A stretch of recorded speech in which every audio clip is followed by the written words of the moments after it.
Hi, welcome to the section on productivity, and this one is called 50-minute sprints.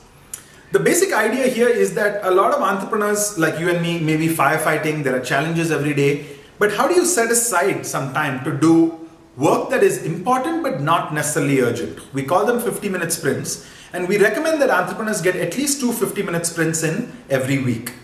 So a 50-minute sprint could be like this video. It's not urgent, but it's important, and it's an asset I'm creating that I can serve my customers with.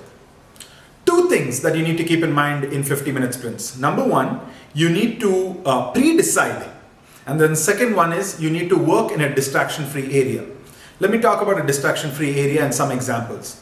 So some people, myself included, like to work at a coffee shop over here. Alternatively, in companies, they put headphones on their head as an agreement that, hey, if somebody has headphones on, they're doing a 50-minute sprint, don't disturb them. Some people clean up their work table and work over there. It's up to you. So have a distraction-free zone. Second is to pre-decide. Pre-decide where you're going to do it, when you're going to do it, schedule that, and what outcome are you going to focus on. Here's a little tip that we found works for a lot of us, which is to create a small ritual. Before you start a 50-minute sprint, why don't you have a starting ritual? Like my starting ritual, especially if I'm working at home, is I wear work shoes and I make some coffee, and it reminds me that, hey, you know what, it's time to do some deep thinking.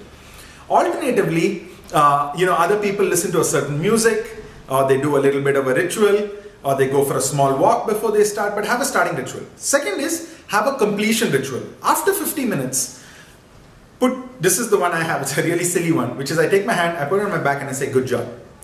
Here's what I noticed. A lot of us start these 50-minute sprints and then we work for 3 hours, and then mentally we don't want to start back again because we don't want to work that hard. Now what you want to be doing instead is you want to be building consistency of doing 50-minute habits over the next several months to build assets.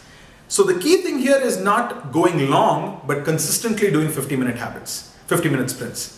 So I look forward to you experimenting with this, and I'll see you soon with any questions you have.